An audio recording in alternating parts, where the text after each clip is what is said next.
Monday's edition of Lunch with a Shark. We have a guest today, Captain Crunch, which I think he's gonna leave in a few. So,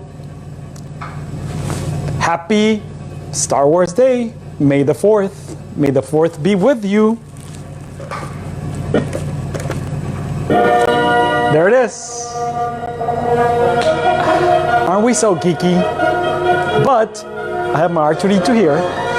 I have my Millennial Falcon here. I'm gonna turn it off. Yes, we're geeks. Yes, we love Star Wars. Yes, we love Disney. And interesting thing is, like, we celebrate May the 4th because of May the Force be with you. So I'll probably start this with May the Force be with you on today's day. And it's very interesting because Jeffrey did a very extensive research about the Galactic Credit Standard. Would you believe that there's actually currency?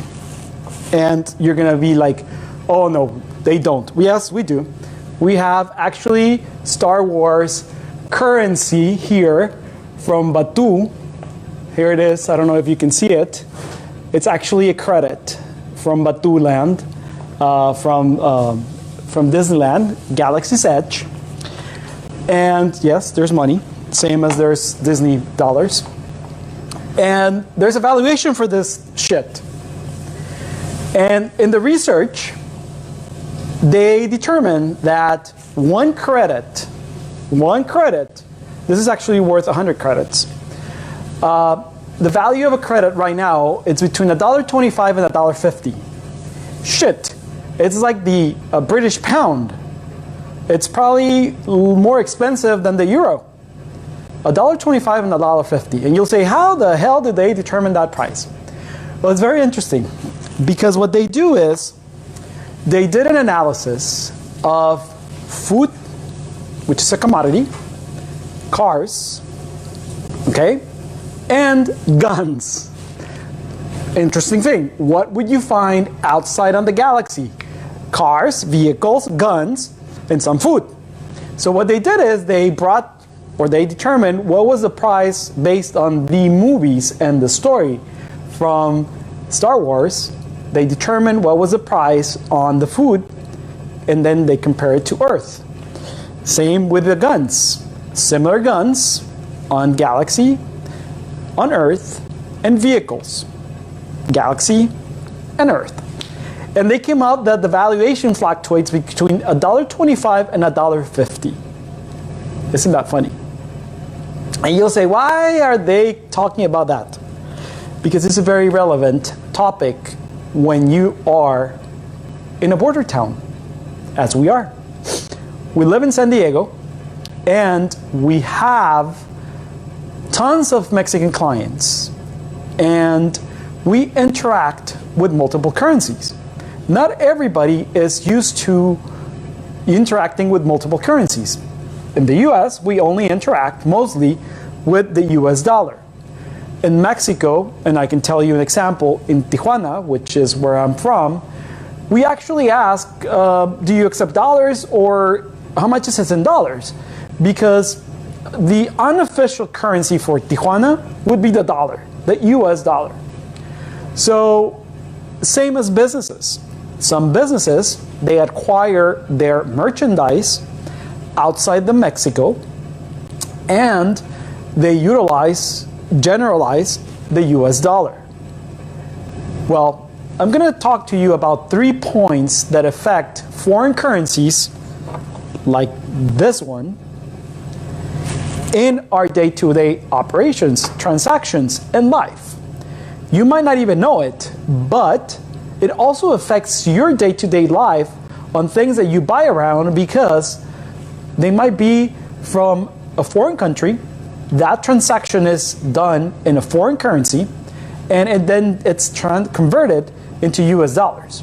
Do you know that, for instance, the Mexican bank issues every day, same as the Hacienda, which is a Mexican IRS, a daily exchange rate to cover foreign currency transactions with the Mexican peso.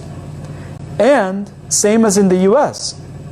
There's a daily, there's a monthly, and the IRS pulls out once a year a annualized average exchange rate for the most utilized currencies, so we can utilize that to convert foreign tax returns into the US tax returns. That's a little bit of information. So, what should I do if I need to convert dollars to other foreign currencies? My first recommendation is do not exchange your dollars or pesos in an airport. Airports have the worst exchange rate that you will find. You would be better off going to your bank, and mind you, banks have very, very, very bad exchange rate, but you will be better off going to your bank and exchanging your US dollars to the currency for the country that you're going to travel to.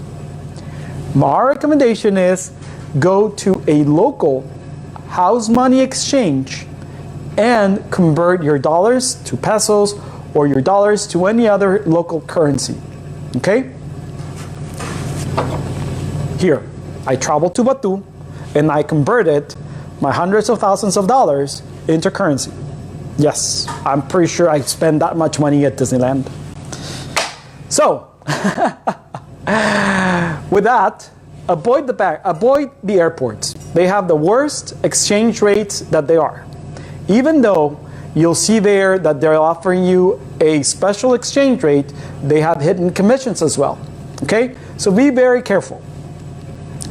Do not exchange a huge chunk of money at once. Wait and convert your dollars to that foreign currency as needed. If you're traveling abroad, exchange your money at the hotel. Ask the concierge where you would get the best exchange rate available. Avoid those tourist traps.